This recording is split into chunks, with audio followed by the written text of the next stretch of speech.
রাজি বন্ধ ভাই, আমার কোনো সন্দেহ নাই, সামনে কি আছে কোথায় আমি সেখানে দাঁড়াই। আমি রাজি বন্ধ ভাই, আমার কোনো সন্দেহ নাই, সামনে কি আছে কোথায় আমি সেখানে দাঁড়াই।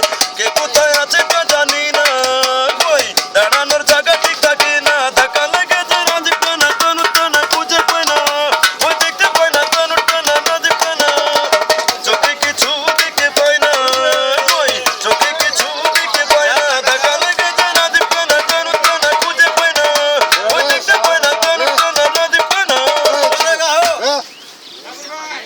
তো আশা করি সভাপতি আসসালাম জানাই, আসসালামু আলাইকুম।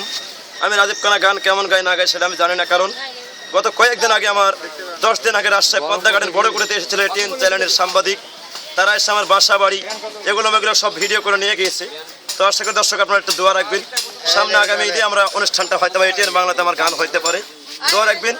আর আমি বলবো যে এখানে আসার একটা আমার উদ্দেশ্য আছে, কারণ এখানে বৃষ্টি পানি, আমার বাসায় বউ বাচ্চা আছেন, বাবা মা আছেন, বাবা মারা গেল গত শীতের মধ্যে, তারপর আমার পাওটা ভেঙেছিল। তো আশা করি দর্শক অত্তর শিল্পীর আজকে আমি এখানে আসতাম না, আমি অত্তর শিল্পী না, আমি দরিদ্র শিল্পী, আমি কোনো শিল্পী না, আমি দুইটা গান শোনাই, আপনাদের আনন্দ দিয়ে আমি বেড়াই। দর্শক এই গানকে গান না মনে করে দেখুন, নবীর শিক্ষা করো না ভিক্ষা, আমাদেরও চোখও কানা এবং ক্যামেরাটি কিন্তু পাও ভাঙা। তো দর্শক আশা করি আমি বেশি কিছু বলতে হবে না, কারণ আমি তো আর হকার না। তো চলুন আমি গানগুলো সিরিয়ালে চলে যাই, আর আপনারা যে যা পারেন একটু নবীর শিক্ষা করো না ভিক্ষা মনে করে তোমাকে দান করেন, আমি চেয়ে খাই। এখানে কয়জন লোক আছেন আমি দেখতে পাচ্ছি না, চলে যাচ্ছে আমি সে গানে।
বায়া